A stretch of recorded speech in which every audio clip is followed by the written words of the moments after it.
tal amigos? Soy el maestro Mario Rafael Márquez Tapia, ingeniero civil, especialista y maestro en evaluación y candidato al doctorado en valoración de activos actualmente.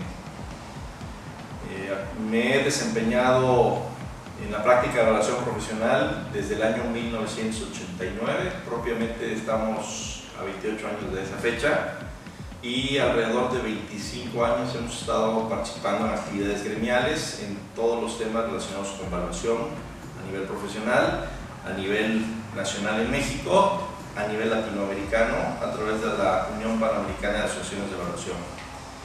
He tenido algunos reconocimientos. Desde mi formación académica me correspondió el premio, la medalla del mérito universitario en la Universidad Autónoma Metropolitana por el mejor promedio de la generación.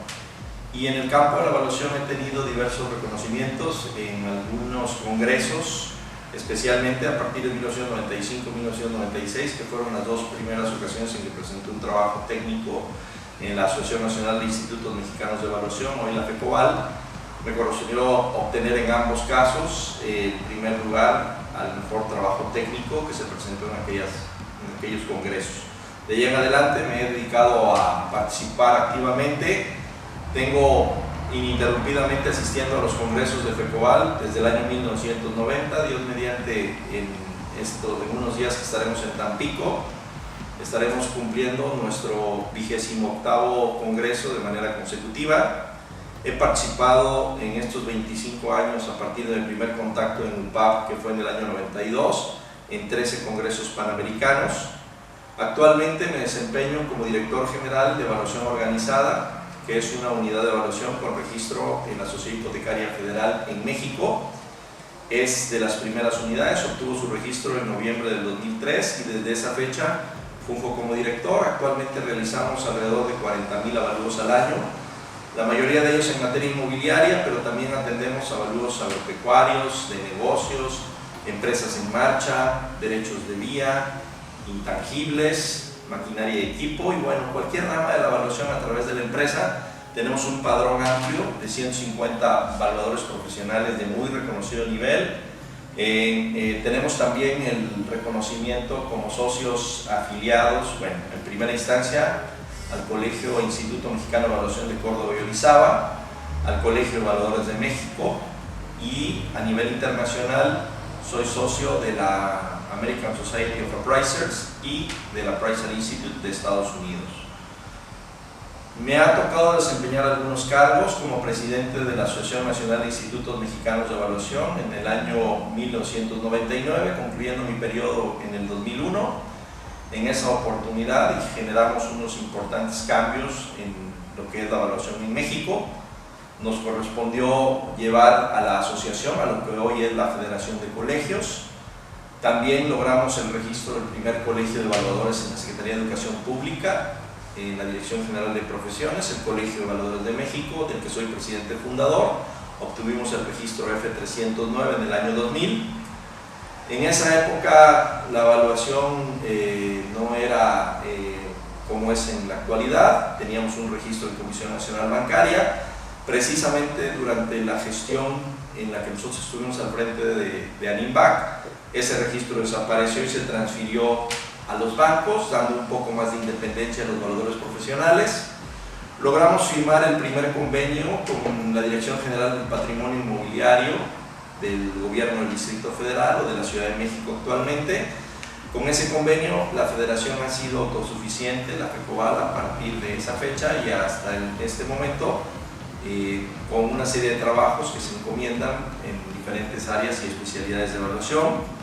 También logramos, a través de una gestión intensa, que la Secretaría de Hacienda y Crédito Público reconociera la figura por primera vez del evaluador profesional con cédula de posgrado en evaluación a través de la emisión del reglamento del Código Fiscal de la Federación en el año 2002, en el mes de mayo, donde a partir de una iniciativa de su servidor y de la directiva que me correspondió encabezar, se logró en el artículo 4 la publicación del reconocimiento de esa cédula que tanto trabajo nos llevó a conseguir a nivel gremial en México. Finalmente, en el área ya empresarial, he sido presidente de la Asociación Nacional de Unidades de Evaluación, me tocó ser también presidente fundador de la UNUVAC en el año 2006 y me he desempeñado gremialmente en una serie de cargos. Actualmente, por algunos azares del destino, nuevamente estoy ejerciendo la presidencia de la Asociación Nacional de Unidades de Evaluación. Pertenezco también al comité de dirección de la Unión Interamericana para la Vivienda, UNIAPRAVI. Soy socio director representando a México, titular.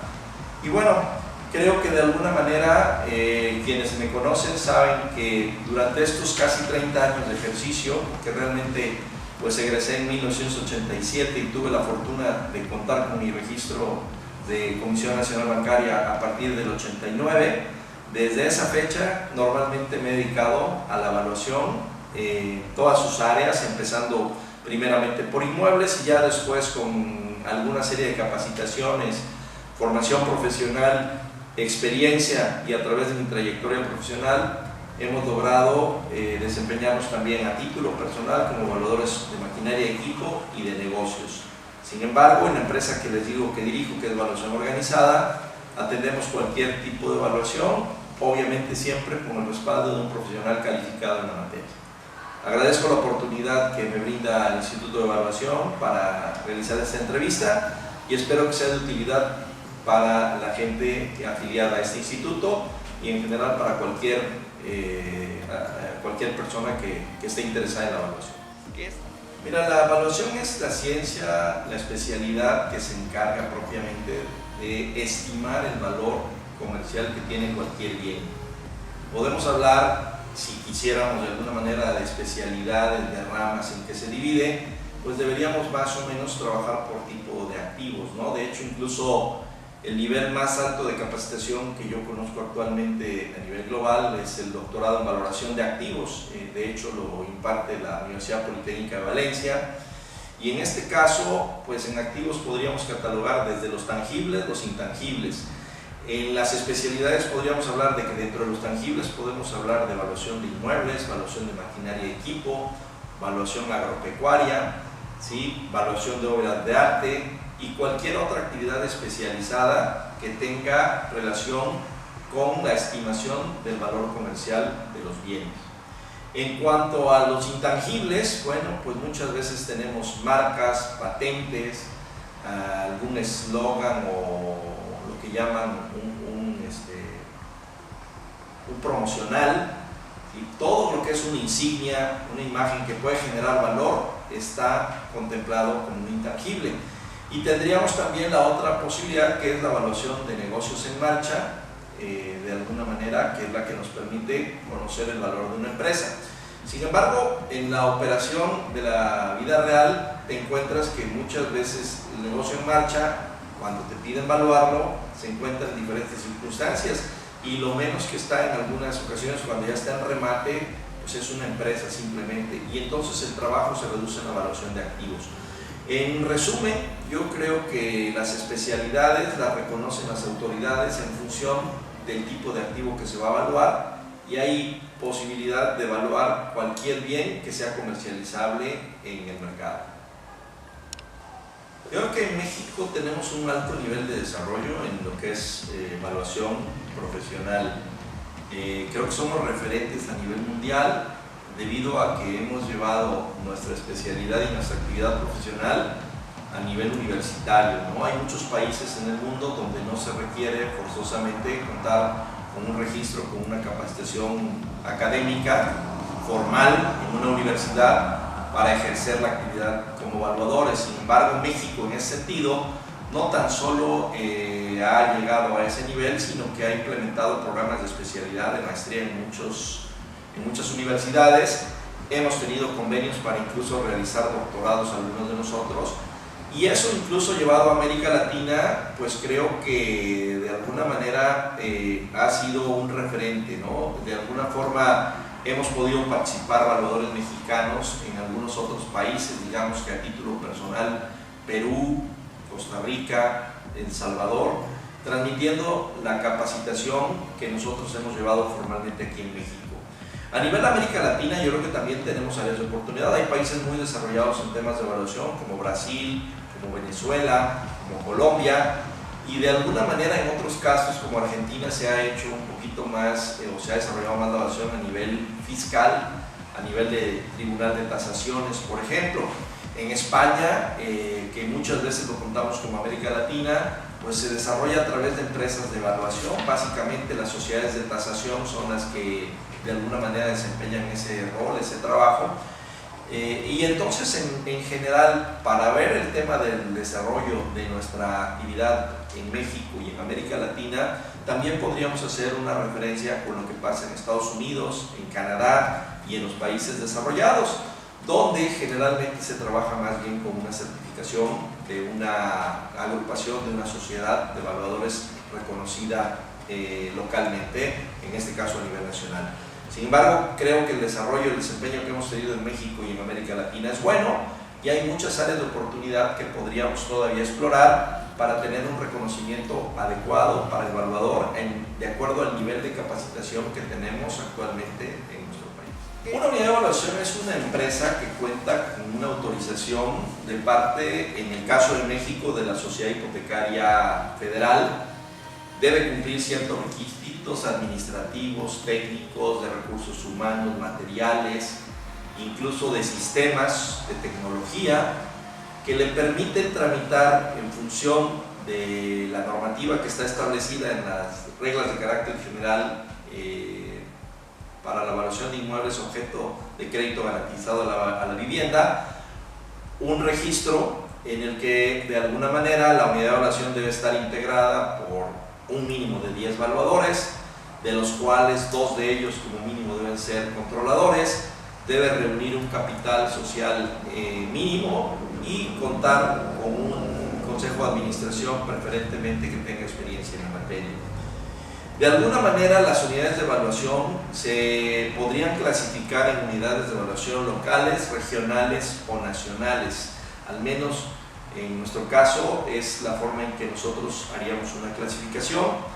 Las locales muchas veces son despachos, oficinas de evaluadores muy reconocidos, de amplia trayectoria en algunas localidades, sobre todo en municipios grandes como Guadalajara, Monterrey, la Ciudad de México, Puebla y en algunos otros lugares, donde después de desarrollarse como evaluadores independientes, pues el siguiente paso es establecer una empresa formal, misma que al cumplir los requisitos y obtener sus registros puede hacer avalúos que sirven para originar créditos a la vivienda específicamente.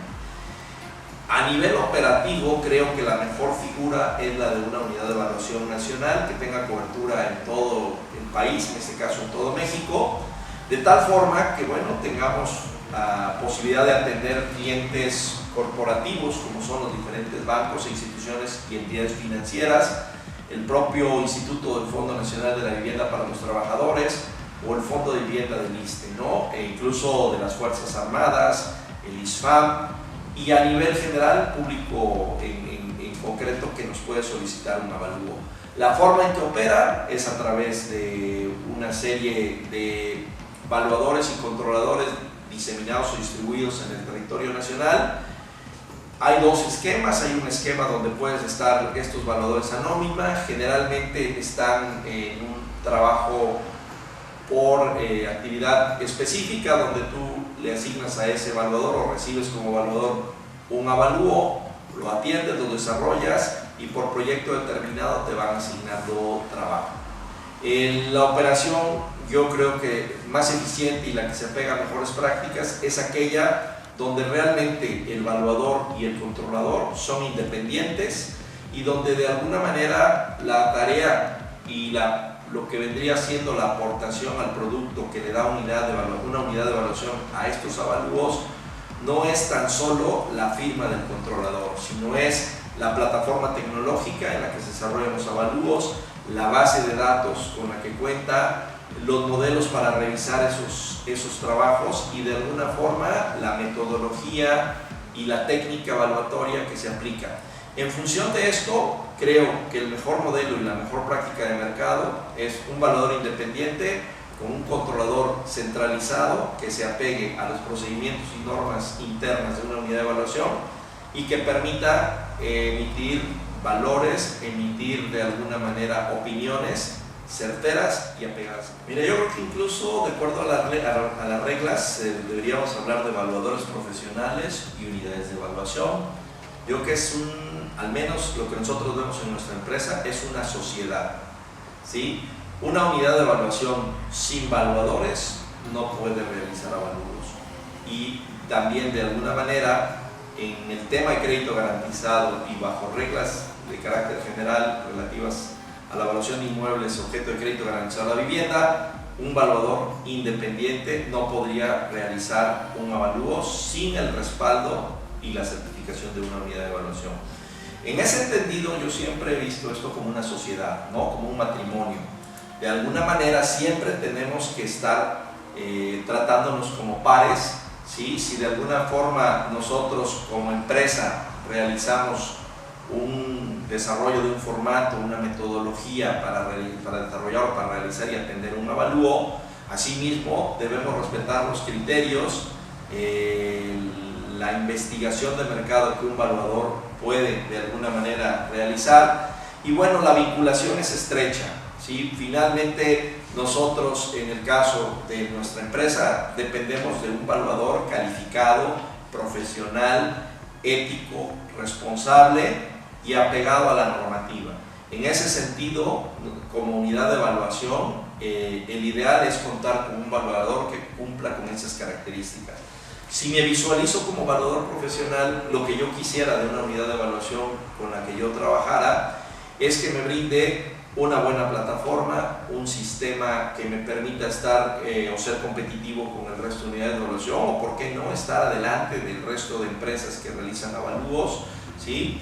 Que de alguna manera los procesos de revisión sean apropiados, que sean ágiles, acorde a las normas y a la metodología, que de alguna manera nos permite llegar a un valor justo de mercado, que sería un valor, digamos, no justo de justicia, sino justo de preciso, que es realmente lo que nosotros buscamos en un avalúo. Realmente, bueno, no es el tema de la pregunta, ¿sí? La vinculación en general es muy estrecha, y algo que quisiera acotar es que desde mi punto de vista ese valor justo pudiera ser una banda de valor, un rango, donde con un porcentaje de probabilidad, en base a un análisis inferencial, pudiéramos decir que el valor anda en un rango de tanto a tanto, en lugar de decir un valor puntual. En resumen, la vinculación es estrecha, somos socios, así debemos visualizarnos como evaluadores, así deberían visualizarnos las unidades de evaluación, y considero que con ese esquema se pueden generar círculos virtuosos y obtener muchas satisfacciones de una relación evaluador-unidad de evaluación. ¿Qué es la ANUVAC? La ANUVAC es la Asociación Nacional de Unidades de Evaluación. Como les decía yo en alguna pregunta anterior, se funda en el mes de junio de 2006. En lo particular me corresponde ser presidente del primer consejo directivo, se realiza mediante una elección. La asociación tiene el objetivo de velar de alguna manera por los intereses de las unidades de evaluación y de los evaluadores profesionales que colaboran con ella, buscando que se cumpla la metodología, el marco regulatorio, todas las disposiciones jurídicas, éticas, normativas que el mercado nos solicita. Actualmente la Asociación Nacional de Unidades de Evaluación integra alrededor del 65% de los socios o de las unidades de evaluación que están registradas en Sociedad Hipotecaria Federal, y que en conjunto realizan un poco más del 80% de los avalúos. No es una obligación pertenecer a la asociación, pero creo que es algo que nos brinda una posibilidad de estar en comunicación estrecha, de generar sinergia para buscar mejores condiciones de trabajo para los evaluadores y para las unidades de evaluación. Sí, mira, yo creo que las burbujas no se generan solas. Para que se genere una burbuja debe haber una sinergia entre un grupo de actores, y no es simplemente el evaluador el que genera una distorsión en el mercado.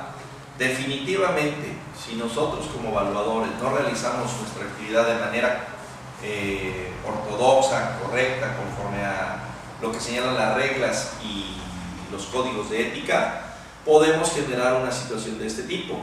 Sin embargo, a la pregunta expresa, yo creo que habría que revisar a nivel global, a nivel nacional en nuestra empresa, nosotros realizamos avalúos propiamente en todo el país. Detectamos algunas zonas donde es evidente que los valores han ido creciendo, sobre todo en la Ciudad de México, en zonas como Polanco, por ejemplo, que han ido creciendo de manera muy significativa. Sin embargo, como sabemos, hay tres enfoques: costo, ingreso, mercado. Lo que tenemos que hacer es realizar el avalúo por los tres enfoques y evidentemente que probablemente el enfoque de costos de alguna manera, en el caso de una burbuja, se queda bajo.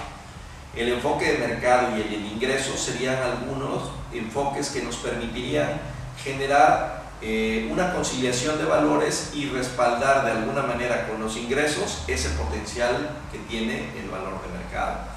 Como sabemos, lo que genera valor son dos cosas, ¿no? Deseabilidad y escasez. Si un inmueble es deseable, pues va a valer más. Si un inmueble es escaso, obviamente esto hay ciertas ubicaciones de la ciudad que son más atractivas y en función de eso entonces se podría generar alzas o plusvalía en ciertos inmuebles. Lo que hemos visto como burbujas, hablando específicamente de la subprime en el año 2008 en Estados Unidos y en algunos países europeos, o el FOBAPROA, digamos, en el año 1994, esa crisis que tuvimos de muchas maneras nos afectó económicamente en México, se debieron básicamente a que las prácticas que se desarrollaron para la originación de crédito no fueron las más apegadas a lo ideal y de alguna manera se falseó información, se generó de alguna manera indiscriminada la generación y el otorgamiento de créditos que finalmente generan una situación difícil financieramente. Yo considero a título personal que los valuadores, cuando hacemos un avalúo actualmente, por ejemplo, en esto que mencionas de los descuentos, de los pagos de las escrituras, de los regalos, de los bonos del Día del Padre, del Día de la Madre, incluso falta el de la Independencia y el del bono navideño, normalmente si hacemos bien nuestro trabajo, esos bonos, esos regalos, ese incentivo que no tiene nada que ver con el inmueble, normalmente en un buen proceso de homologación lo eliminamos y simplemente llegamos al valor justo, al valor razonable, al valor apropiado que debe tener un inmueble. En resumen, no creo que haya una burbuja en este momento y creo que si nos apegamos a sanas prácticas, los valuadores siempre cumpliremos con asignar los valores adecuados en función de los comparables de mercado, una vez hechas las correcciones prudentes a través de una homologación. ¿Qué función tiene la SHF en la evaluación inmobiliaria? Pues la Sociedad Hipotecaria Federal es nuestro organismo regulador a nivel de México, ¿no? La Sociedad Hipotecaria Federal, facultada por la Ley de Transparencia y Fomento a la Competencia en el Crédito Garantizado, tiene la facultad de emitir reglas de carácter general que permiten establecer las bases sobre las cuales hacemos los avalúos a través de una metodología también publicada en reglas. Al ser la autoridad normativa es la que nos regula a las unidades de evaluación y a los evaluadores profesionales que trabajamos con esas unidades de evaluación. Establece, como ya decía, pues las características tan sencillas de qué requisitos debe tener una empresa para poder ser registrada, cuál es el número el número mínimo de evaluadores que debe haber, cuántos controladores, el capital social, los requisitos técnicos, administrativos, tecnológicos del sistema. En cuanto a los evaluadores, establece también de alguna manera cuánto es la experiencia o qué experiencia deben tener, qué formación académica, ¿sí? Y también obviamente como organismo regulador se encarga de establecer las sanciones que de alguna forma pudieran ser aplicables. A nivel nacional creo que el modelo es un modelo que ha ido creciendo, ¿sí? Su implementación fue en el año 2003, aunque la ley de transparencia se emitió un poco antes. A partir de diciembre del 2003 es que se surgen las primeras unidades de evaluación y a partir de esa fecha pues todo avalúo que es emitido para originar un crédito hipotecario, o más bien todo crédito hipotecario para adquisición de vivienda que se realiza en México debe estar garantizado por un inmueble que fue evaluado a través de un evaluador y de una unidad de evaluación registrados en Sociedad Hipotecaria Federal. ¿Qué institución regula los avalúos de la banca, entre paréntesis, no inmobiliarios? Mira, yo creo que el ideal en México y en muchos países no se da. Yo siempre he sido de la idea que debía haber un regulador único, ¿sí? Y de alguna manera siempre he pensado que quizá la Secretaría de Hacienda sería la que debería regular la práctica de avalúos. De ahí obviamente ya platicamos de Sociedad Hipotecaria Federal, todos los avalúos inmobiliarios para efecto de adquisición de crédito garantizado pues son regulados por CIF, pero depende de Hacienda. Tenemos otro tipo de avalúos para garantía de crédito en cualquier entidad que no es forzosamente para adquirir vivienda. Todo ese tipo de avalúos son regulados por Comisión Nacional Bancaria y de Valores, dependiendo de Hacienda también, de la Secretaría de Hacienda y Crédito Público. Ahí podemos realizar avalúos de inmuebles, maquinaria, agropecuarios y quizá incluso algunas otras especialidades específicamente.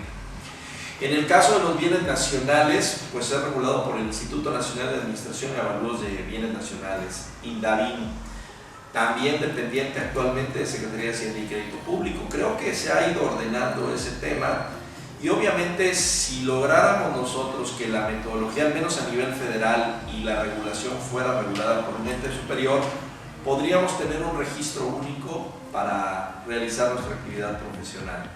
Evidentemente, en el marco del artículo 115 constitucional, la autonomía de los municipios y bueno, también digamos el de las entidades federativas generan la necesidad de tener registros estatales a nivel local en los estados o a nivel municipal en las diferentes localidades del país.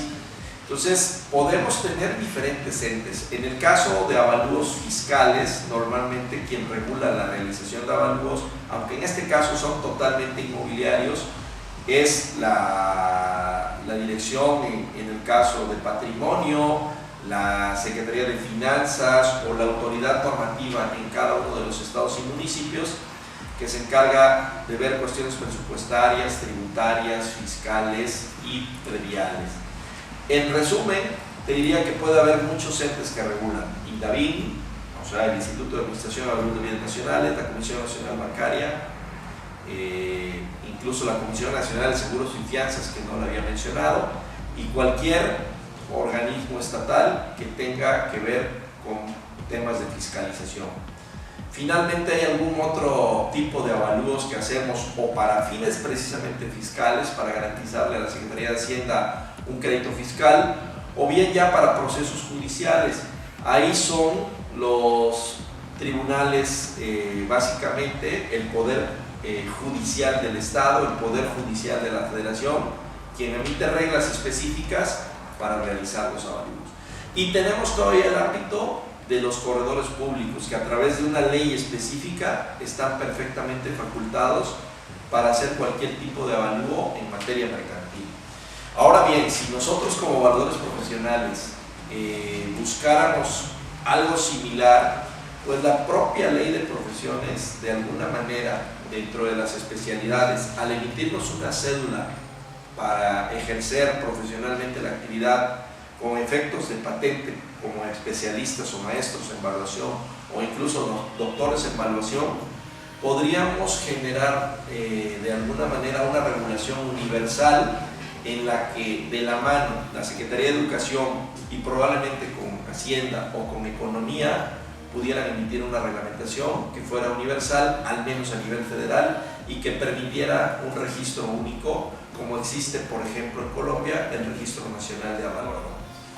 Sí, mira, realmente la vigencia desde lo que es en materia fiscal, el reglamento del Código Fiscal de la Federación es la vigencia de 12 meses. Las reglas de carácter general que emite Sociedad Hipotecaria Federal a los avalúos de crédito para originación de crédito garantizado a la vivienda son o tienen una vigencia de 6 meses. Sin embargo, al menos en las reglas de carácter general, la 25ª de la metodología establece con claridad que es una vigencia de 6 meses a menos que las condiciones del mercado o las condiciones físicas del inmueble sufran algún cambio relevante. Hoy tenemos el ejemplo muy sencillo, muy simple del sismo de hace unos días, 19 de septiembre. Si yo tengo un avalúo realizado el día 18 o previamente, quizá mi avalúo fue correcto. Sin embargo, si ese inmueble sufrió daños por el sismo, si ese daño sufrió alguna afectación importante, automáticamente, de acuerdo a reglas, perdió vigencia. Entonces, yo creo que así como es tan evidente el tema del sismo, un movimiento muy importante en el mercado inmobiliario, una crisis, una devaluación, deberían o generan automáticamente que el avalúo pierda vigencia porque las condiciones son totalmente diferentes.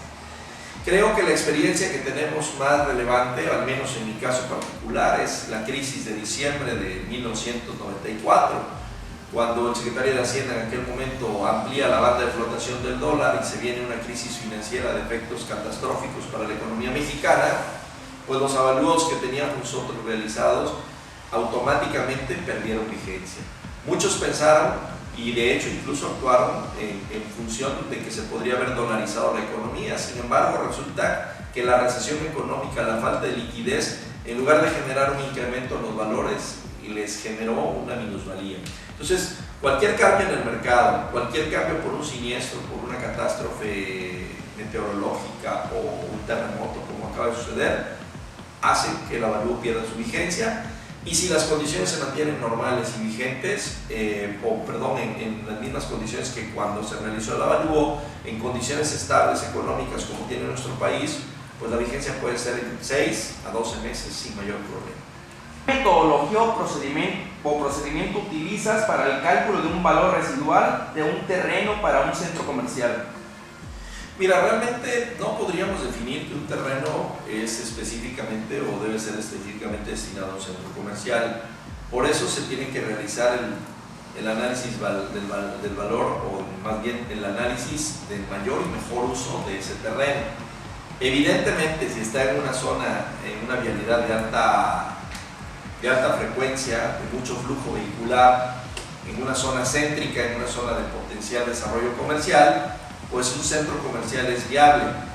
Sin embargo, lo que nosotros debemos hacer es proyectar los flujos. Generalmente en un mercado normal, en un mercado que opera en competencia perfecta, que sería un mercado ideal, tendríamos un flujo de arranque, está en crecimiento el centro comercial hasta que estabiliza sus flujos.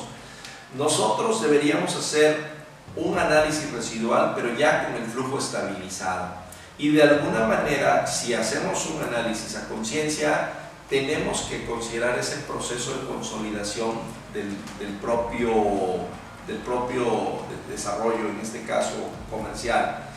Sin embargo, tendríamos que aplicar de manera recomendable un residual dinámico, al menos al nivel de llegar al periodo donde se estabilicen los flujos o los ingresos del centro comercial, con un valor terminal en ese momento y trayendo a valor presente el valor, considerando como siempre la utilidad del promotor o del inversor, una tasa de descuento apropiada y bueno, pues todos los gastos que implica desde permisos, la misma construcción, la promoción, las ventas y la individualización de ese proyecto para llevarlo a un feliz término.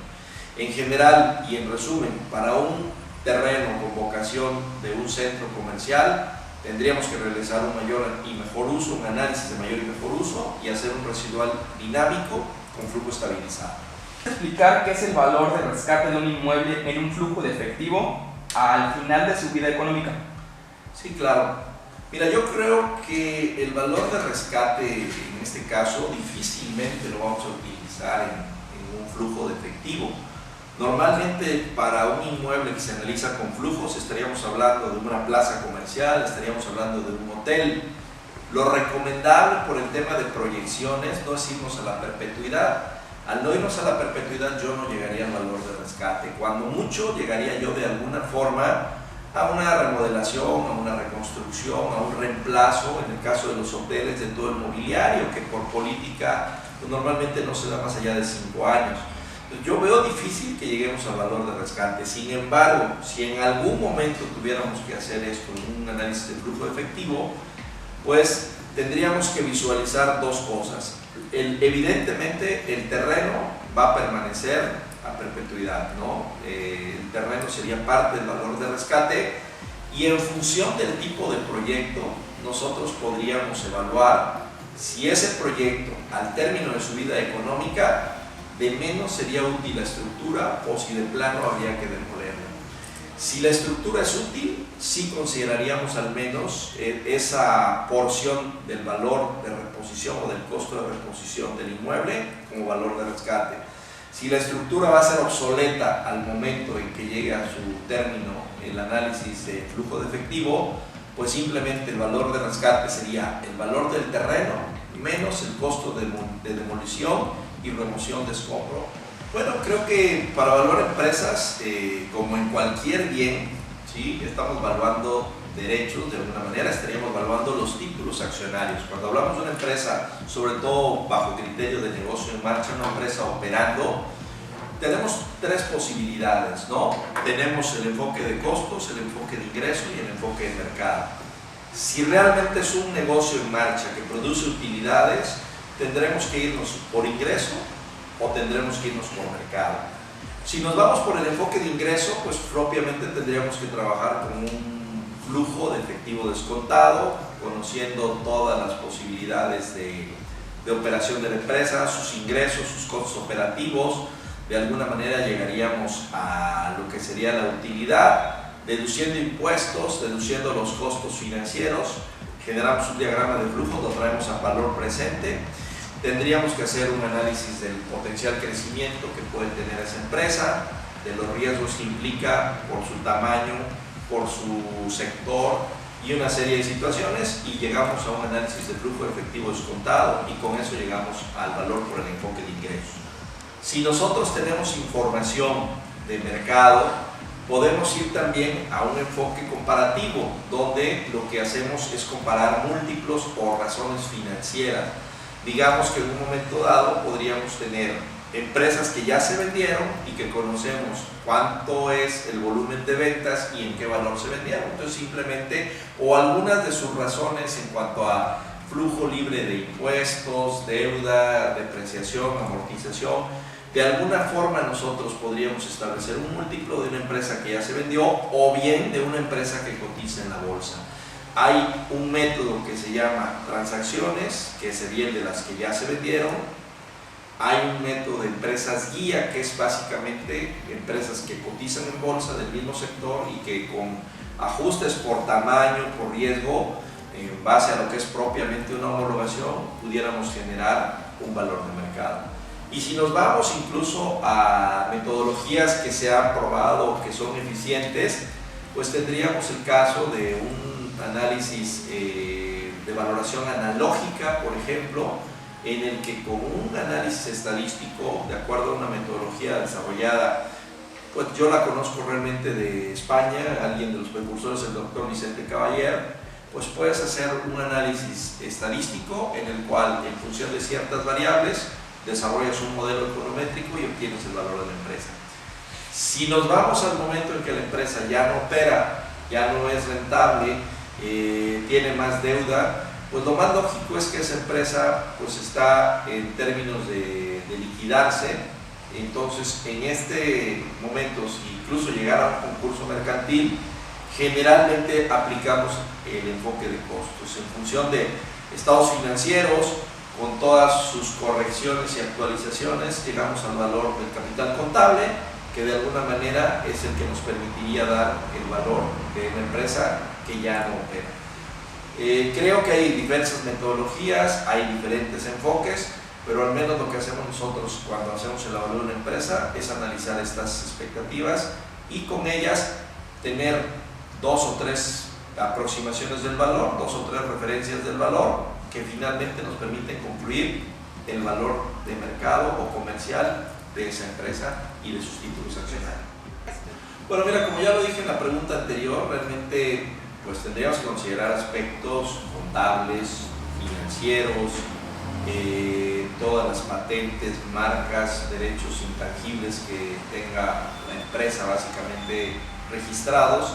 Evidentemente todo eso es posible en función de revisar sus estados financieros propiamente, su balance, su estado de resultados, actas constitutivas, contratos vigentes, cartera de clientes, ¿sí? Activos, pasivos.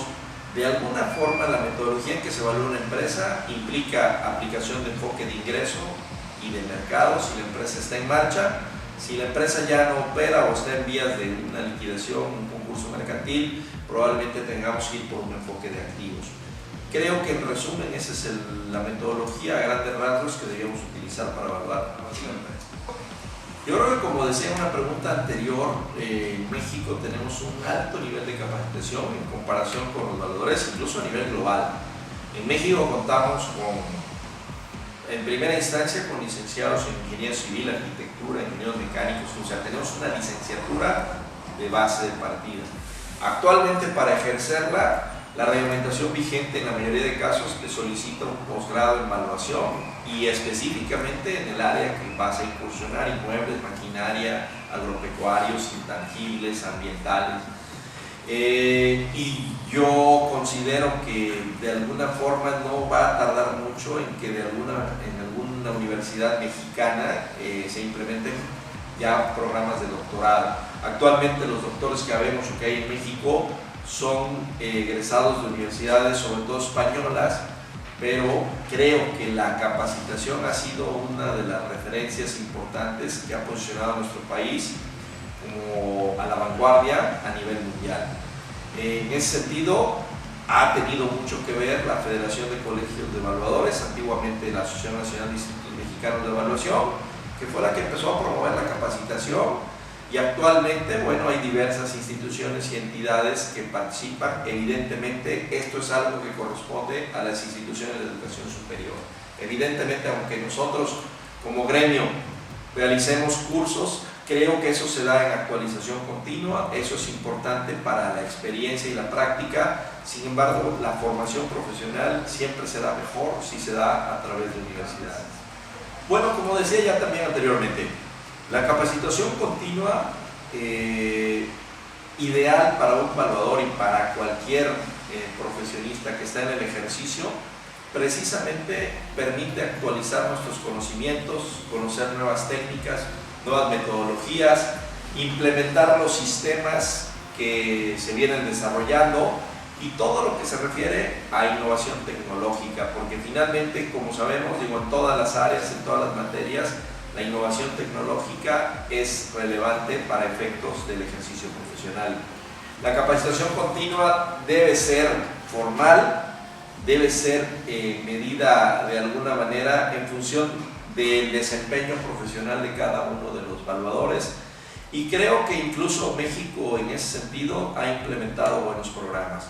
De alguna manera me ha tocado participar también en programas de educación continua, sobre todo en Estados Unidos con el Appraisal Institute o con American Society for Appraisers, y realmente creo que sus programas de capacitación continua también son muy eficientes. De alguna manera tenemos cursos en línea, tenemos cursos presenciales, y creo que no debería ser únicamente un tema de cursos, sino una evaluación del desempeño profesional de un evaluador. Esa le corresponde a los colegios de profesionistas, evidentemente a lo mejor con auxilio de un tercero, como puede ser Ceneval para efectos de evaluaciones, pero también es importante que no tan solo se evalúe el conocimiento, sino la aplicación práctica ya en el campo profesional de ese conocimiento y de esa actualización.